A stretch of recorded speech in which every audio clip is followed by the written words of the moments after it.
Okay, a very big welcome to PG Farms. This is our very first video we would be making and releasing. Eh, and in this video, I would just want to address a particular concern, which is the aspect of space, which many people actually have it as a concern.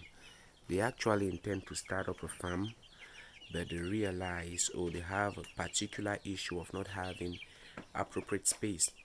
So I will just show you around this setup. This, just like I said, this is our initial startup space for the PG farms. So you would realize that we have different species of animals and birds, and we still intending to introduce a lot more as the time go by. So over here we have a rabbit. First of all, this is a rabbit cage. You would see a caging system, a very good one. So we just have um 6 different segments in this particular cage, just 6 different pens. So here we have our rabbits. All what we have as of now are the parent stock.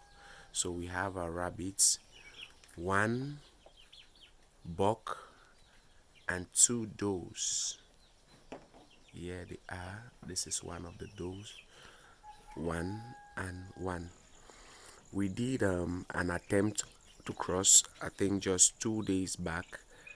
So we are still new in it, though we have some knowledge, but we are still to confirm if the cross was a success or not. So here are parent stock. The farm is just about a month old now. So we brought in these rabbits while they were these two. They were about 4 months. So I haven't made 1 month more in the farm. They are 5 months now.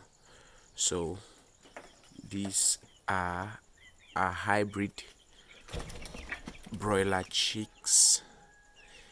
Here they, if you would see, you see how the hair grows right on their legs. This breed, they grow very big, and this is a dual purpose chick. They are raised for not just for meat but also for egg production. They are very prolific in egg production, and also they gain weight within a very short period of time, and they are good. They have a very good rate of converting feed to meat. So that's why they are good for both meat and egg production. So this is a little space. This is one of the pens in this rabbit cage. We are just utilizing it for them now, since the rabbits haven't littered or kindled. So here they are, 6 of them, 2 months old. We brought this particular breed or this particular batch at 1 month. So haven't made 1 month in the farm. They are 2 months old now. 6 of them, 4 hens, 2 cocks. Yes. Over here we also have our turkeys. Yes, just 2. If you want to get a closer look, there they are. They are just about a month and 2 weeks now, or a month and a week. Yeah, a month and a week. We brought them in last week. They were a month old, so they've made a week in the farm, so they're a month and a week old. We will intend to bring in more, but these things are very costly, and also they are rare to get. So all our animals, we ensure we get them from a very reliable source, and our supplier as of now, he's still incubating, and we've already placed our commands. So once he's done with the incubating, he will brood some, and we would have. So we also have something here. This, we brought in some day-old broiler, hybrid broiler, same with the ones you already saw. So those ones, the initial batch, we brought them in at 1 month, so we thought of trying to see if we could raise from day old. So here they are. You would see they are actually doing well.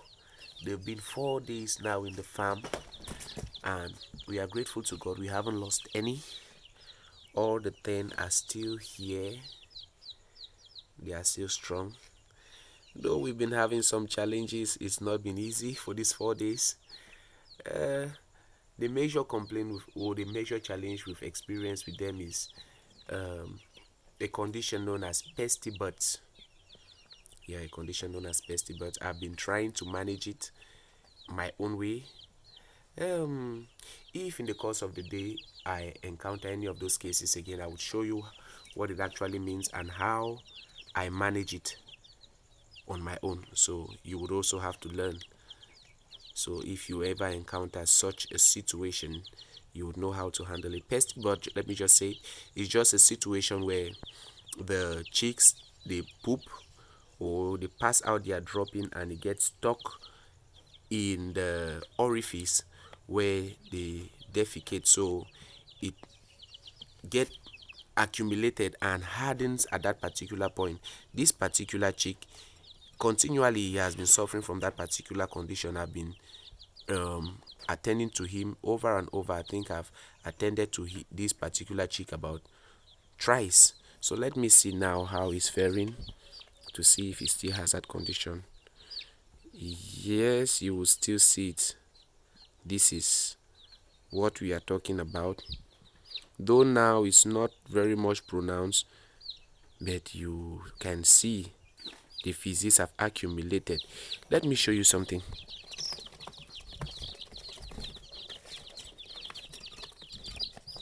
You can see, oh, I've hurt myself with the lamp. You can see that the chicks are actually doing quite well. That's the reason why they are very, very active.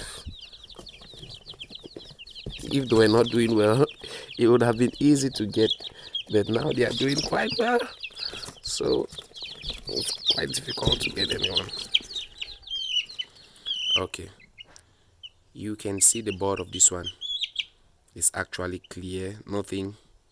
So that's how a normal chick should look like. So you can see all the chicks.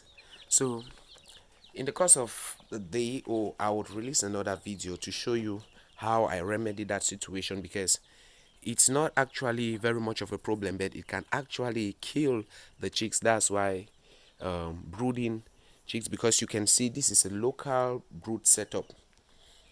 Just like I said, our farm is still very young. We are doing our best to utilize every local resource we have. You can see we've gotten a lot of cartons, gotten a lot of waste materials. We harvest grass. This is napier, super napier. We dry them and use as bedding for some of our birds. So everything we can get, we keep and use it. We are trying to cut down on the cost. So this brooding setup, this is not a standard, but we are using what we have and it's actually working for us. So we don't just have the broiler, the hybrid broiler chicken, the turkeys, the rabbits. We also have more, and you can see this is still in one of the rooms in the apartment we're living in. So this room is still undergoing construction. Just like I said, you can actually use just a very minor space. You can still see there is still a lot of space. If we want to put in more animals, we still have space. And I don't want to focus on putting more animals because it's really costly. It's really costly.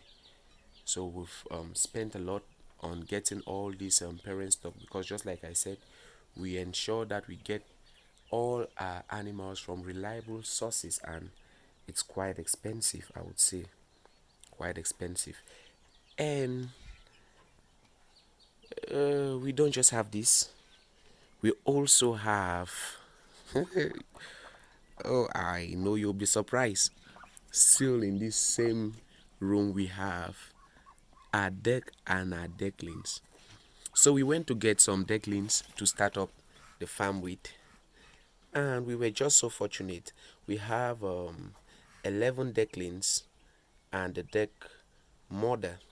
So we went to get the ducklings, and the person who was selling just decided to sell the ducklings alongside their mom. So with this, I haven't had any problem with brooding. These ducks have been here for I think 5 days now. Yes, 5 days. So you can actually see all the ducklings are doing just perfectly well. Actually, we are using the broiler grower feed to feed them. We also have some other things we add. We also have some things we do to their feed.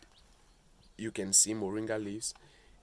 Over time, I will take out time to do an elaborate video on how to raise this avian species, because ducks are um, water loving birds. So you see, we try to provide them with adequate supply of water, but there are some certain things that are very technical on how to raise such birds indoor, because they normally strive in outdoor environments. So just like I said, those napier grass, we use them as bedding. You can actually see they are dried. We now put them on cartons. You see a lot of cartons, so we get a lot of those to cut down our costs. We put the cartons, put the dried napier grass, then throw some wood shavings on it to make the environment very comfortable for our birds. So this is our decks, or these are our decklings, and we are very positive and anticipating that in some few months we would have a very big farm, a very big production center. So this, the essence of this PG farm is to help our community, to bring people to a point where they become very, very much knowledgeable on how they can get to some little ventures that would help them. Though you see what we are doing very small, but we intend to go sustainable. We are looking at going sustainable because we actually have studied a lot on all these animals before bringing them in. So this is a area for the decks. So soon, when these ducklings are grown, we would look for a male and another female so they can get into production right away. So these are space. These are space. Very small, but you can see we have a number of animals. We are doing an integrated farm. So everything is used. We have no wastage. You can see that underneath the cages of the rabbit there is a facility that has been made to collect the feces and the urine, and it's being used in our backyard farm as fertilizer. So nothing goes to waste and everything is very clean. Everything is very clean. You would actually be amazed to know that this room is inside the apartment where we are living at this present point in time. It's inside the apartment. So we've just left this room out and we are doing animal rearing, and it affects us in no way. In no way. We have no effect of this on us because the room is actually clean. There is no smell coming from this room. Everything is in place. So we are anticipating that in the nearest future we'll get our dogs, good breeds of dogs, because they would help us in security, and also we would be breeding them and making the puppies available for the market. And also we intend to get a very good breed of goose. We'll get our gooselings, then raise them up, because they are also very good when it comes to protecting the farm, because they are very territorial. So we'll be raising them up to protect all these birds. So as time goes, we would keep you posted on everything that we do at the PG farm. And our farm is organic. We do our best to keep our farm organic. So even these day old birds we brought We haven't introduced any antibiotic or any vaccine, so everything is organic. So you would have to learn a lot from us, and as time goes we would be expecting your questions, and because that's just one of the things we would love to do, to help you with a little experience, because um, knowledge alone is not just sufficient. uh, if you have just the theoretical knowledge, it's not sufficient if not backed with the practical know-how. So we are trying to practicalize a lot of things, so when it comes to you having problems, we can share our knowledge and our experiences and see how we can also help you. Don't bother about the size of the farm. We are very positive. As time goes, the farm would become a very massive and gigantic facility. We are looking towards that, and we will keep you posted as the farm grows from stage to stage.